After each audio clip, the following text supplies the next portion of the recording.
প্রিয় দেশবাসী ভাই বোনেরা, আমি খান শওকত, যুক্তরাষ্ট্র আমেরিকার উপপ্রচার সম্পাদক, যুক্তরাষ্ট্র বঙ্গবন্ধু পরিষদের সাধারণ সম্পাদক, যুক্তরাষ্ট্র শেখ হাসিনা সংগ্রাম পরিষদের সভাপতি।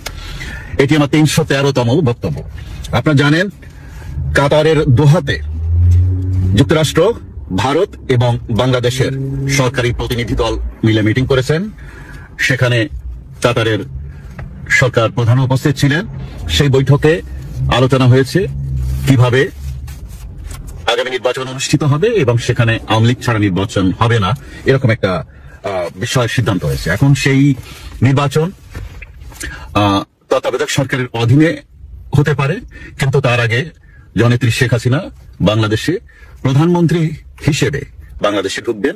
তারপর তিনি তত্ত্বাবধায়ক সরকারের হাতে ক্ষমতা হস্তান্তর করবেন এবং তত্ত্বাবধায়ক সরকারের মাধ্যমেই নির্বাচন অনুষ্ঠিত হবে, যাতে করে সাংবিধানিক কোনো সংকট তৈরি না হয়, যাতে করে কোন রকম প্রশ্ন ও অনিয়মতান্ত্রিক নির্বাচন জাতীয় কোনো কথা না ওঠে। আচ্ছা, আপনারা শুরুতেই যে তথ্যগুলো দেখলেন বা যার বক্তব্য আপনারা শুনলেন, আমি তেমন কিছু বলতে চাচ্ছি না।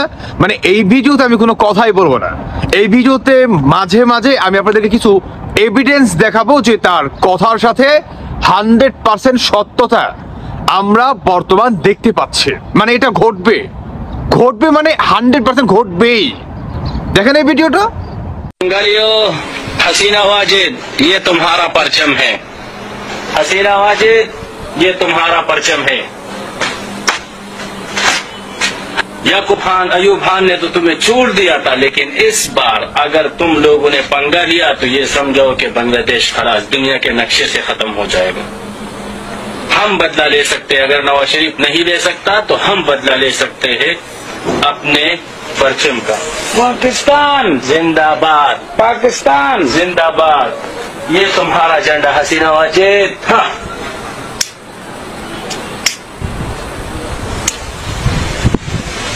এটা হচ্ছে পাকিস্তানের বর্তমান অবস্থা। মানে পাকিস্তানিরা আমাদের বাংলাদেশকে ঠিক এভাবেই অপমান অপদস্থ করতেছে। মানে ওদের বাপদাদারে যে আমরা বা বঙ্গবন্ধু শেখ মুজিবুর রহমান উত্তম মাধ্যম দিছিল না, আপনার কানে ধরে বা নাকে খড় দিয়া, তারা যে আমাদের বাংলাদেশ থেকে আপনার পালায় গেছে তাদের গাট্টি বুসকালয়া, এটা তাদের সহ্য হয় নাই। কাজেই বর্তমান আমাদের বাংলাদেশের এই জারজ সন্তানরা, এই বেজরমার যত আপনার প্রেতাত্মা রয়েছে না, তারা সকলেই বর্তমান আমাদের দেশটাকে এভাবেই অপমান অপদস্থ করতেছে। আর জামাতের বক্তব্য কি জানেন? শুনেন। জনগণ ভোট দেওক না দেওক, ক্ষমতায় আমাদেরকে যেতে হবে। বন্ধুগণ, বেলা শেষ, দিনও শেষ, ওই সূর্য ডুবে গেছে। 5 তারিখের পরে আল্লাহ তাআলা আমাদেরকে ওই দেশে বাঁচিয়ে রেখেছেন এবং মুক্তির একটু স্বাদও আল্লাহ তাআলা দান করেছেন, আলহামদুলিল্লাহ।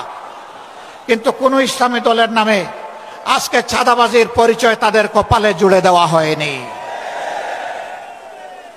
কোন দেশপ্রেমিক দল চাঁদাবাজ হয়ে 5 তারিখের পরে আবির্ভূত হয়নি। যারা আবির্ভূত হয়েছিলেন, দায় এবং দরদ নিয়ে তাদের সাথে বসেছিলাম, তাদেরকে বলেছিলাম এটি শহীদদের রক্তের প্রতি বিশ্বাসঘাতকতা, এটা বন্ধ করতে হবে। যদি বন্ধ করা না হয়, বিপ্লবী জনগণ, তরুণ জনতা, কুলের বাচ্চা নিয়ে রাস্তাতে নেমে আসা ওই মারা আমাদেরকে ক্ষমা করবে না। বন্ধ করা হয়নি। এটা খারাপ কথা বলতে হয় যে আসলে আপনাদের ওষুধ হলো আওয়ামী লীগ। এরা মওদুদিবাদে বিশ্বাস করে, এরা ইসলামে বিশ্বাস করে না, এরা মুসলমান ধর্মে বিশ্বাস করে, যদিও মুসলমানের লিবাস আছে এদের। এই সমস্ত লোকগুলোর হাত থেকে দয়া করে বেঁচে থাকবেন। এরা বাসায় বাসায় যাচ্ছে, মা বোনদেরকে একা পায় বাসায়। আর মা বোনরা, বাংলাদেশে মা বোনরা অত্যন্ত ধর্মবিরূপ এবং দুর্বল, তাই না?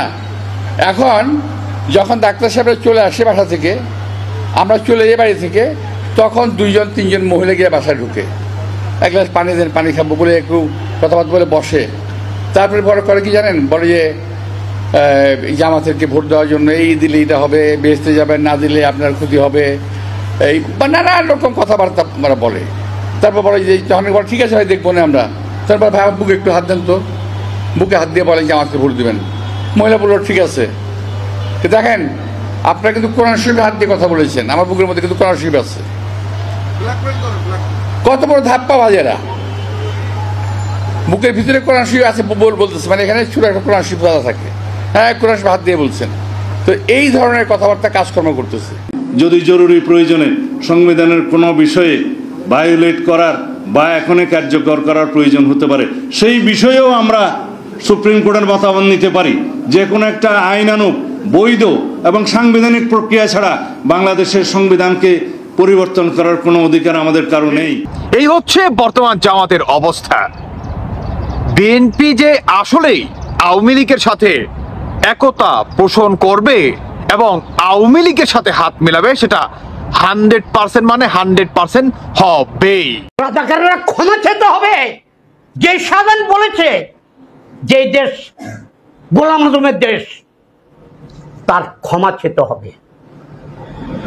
এবং একটা কথা যে আপনাদেরকে আবারও বলি, এটা আমরা প্রতিবাদও করেছি, রিপোর্টার্স ইউনিটিতে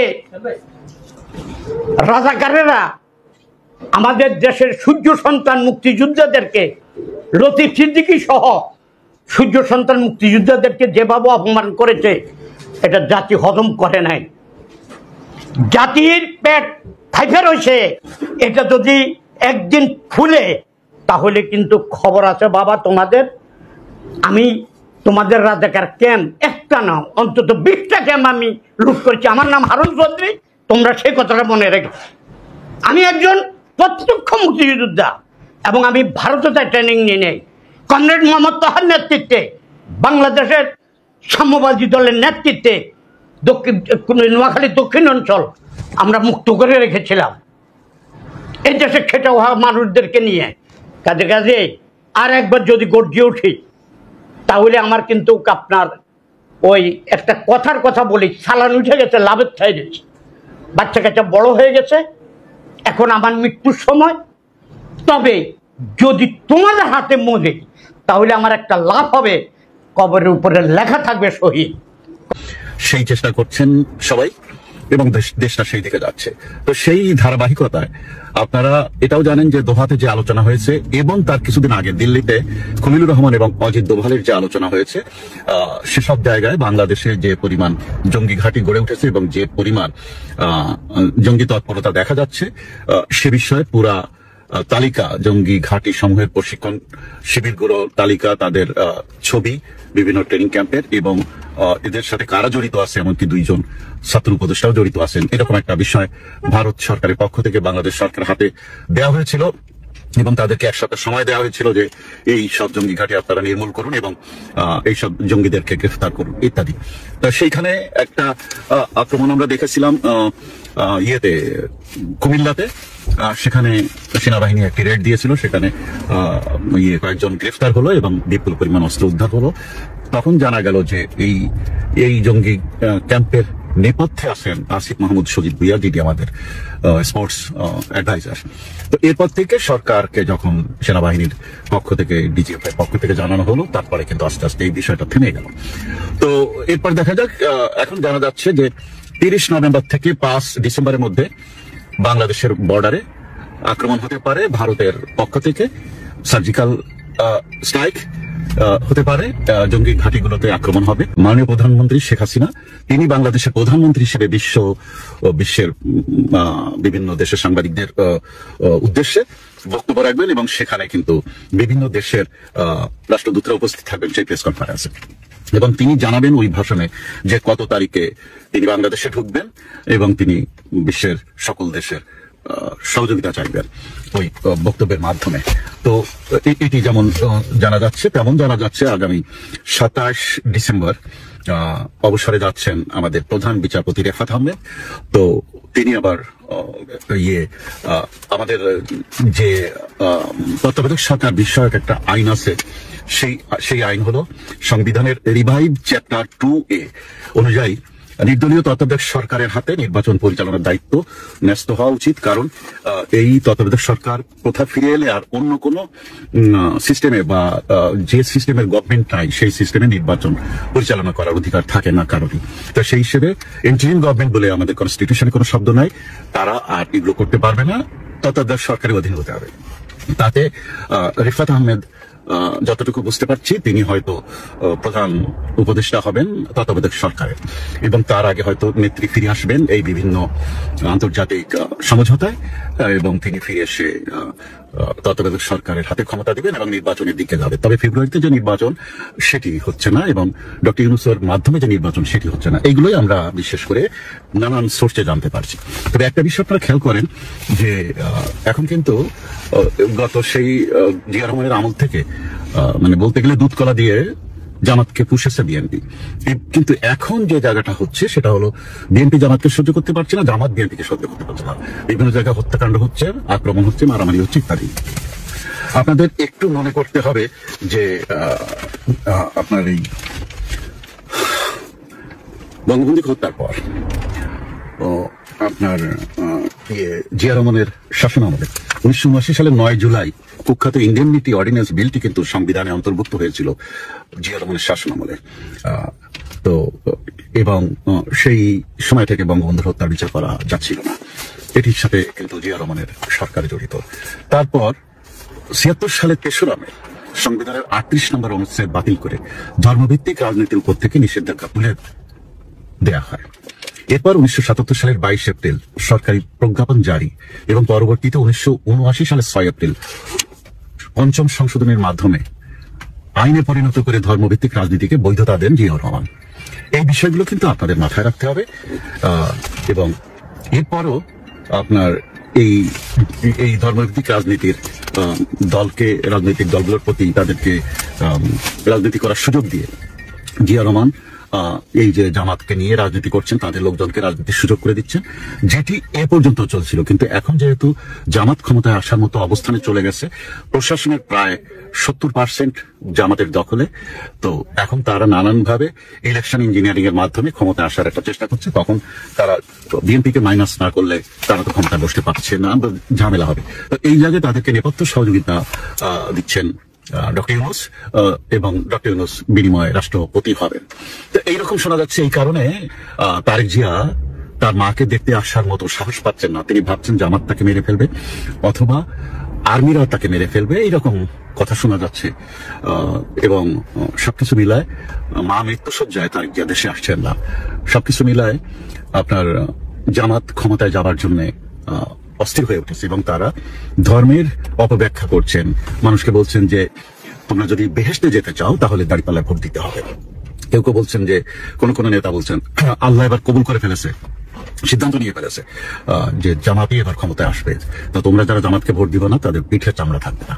আবার কেউ কেউ বলছেন যে যারা জামাতকে ভোট দিবে তারা লাইন ধরে সেসব ভোটাররা মৃত্যুর পর বেশবাসী হবেন।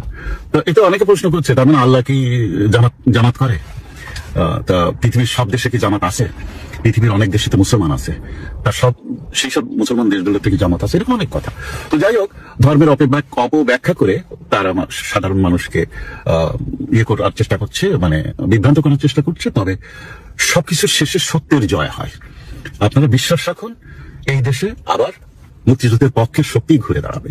সেরকম একটা জায়গায় বিএনপি এবং জামাতের নেপথ্যে কাজ চলছে, নেপথ্য ঐক্যবদ্ধ করার একটা চেষ্টা চলছে। আপনাদেরকে আপডেট জানাবো আবার খবর পাওয়ার পর। আপনাদের সবাইকে ধন্যবাদ। প্রিয় দেশবাসী, আসুন সবাই মিলে বাংলাদেশটাকে এই দুরবস্থা, এই দুঃসময়, এই মবের হাত থেকে রক্ষা করি। আসুন সবাই মিলে বাংলাদেশের পাশে দাঁড়াই। জয় বাংলা, জয় বঙ্গবন্ধু, বাংলাদেশ চিরজীবী হোক। দর্শক বন্ধুরা, আপনাদের কি মনে হলো? আমি এই ভিডিওতে তেমন কোনো কথা বলিনি, শুধু কিছু এভিডেন্স আমি আপনাদেরকে দেখাইছি। আওয়ামী লীগ ব্যতীত বিএনপি ক্ষমতা বা সরকার গঠন করবে সেটা পশ্চিম কালেও ইম্পসিবল। কিন্তু বর্তমান জামাত কি বলতেছে? এনিহাউ তাদেরকে ক্ষমতায় যেতে হবে, কাজেই জঙ্গিবাদীদের যত ধরনের নাটকলাস ডিজাইন রয়েছে তারা সবগুলা বাংলাদেশে দেখাবে। এখন এটাকে রুখে দিতে হলে আওয়ামী লীগকে লাগবেই 100%। আর এটাই বর্তমান বিএনপির পোলাপান হারে হারে আস্তে আস্তে বুঝে গেছে। কেন্দ্রীয় থানা পর্যায়ে, জেলা পর্যায়ে, গ্রাম অঞ্চলে ওই নেতাকর্মীরা না বুঝলেও তাদের যে বাপেরা রয়েছে মাথাকার, তারা কিন্তু ঠিকই বুঝে গেছে যে আওয়ামী লীগ ব্যতীত আমাদের ক্ষমতা চাঁদের দেশে। দর্শক বন্ধুরা, আমি আর কিছু বলতে চাচ্ছি না, ভিডিওটা অলমোস্ট অনেক লং হয়ে গেছে। বাকিটা আপনাদের মূল্যবান মতামত জানিয়ে যাবেন। ভালো থাকুন সবাই। আল্লাহ হাফেজ, আসসালামু আলাইকুম।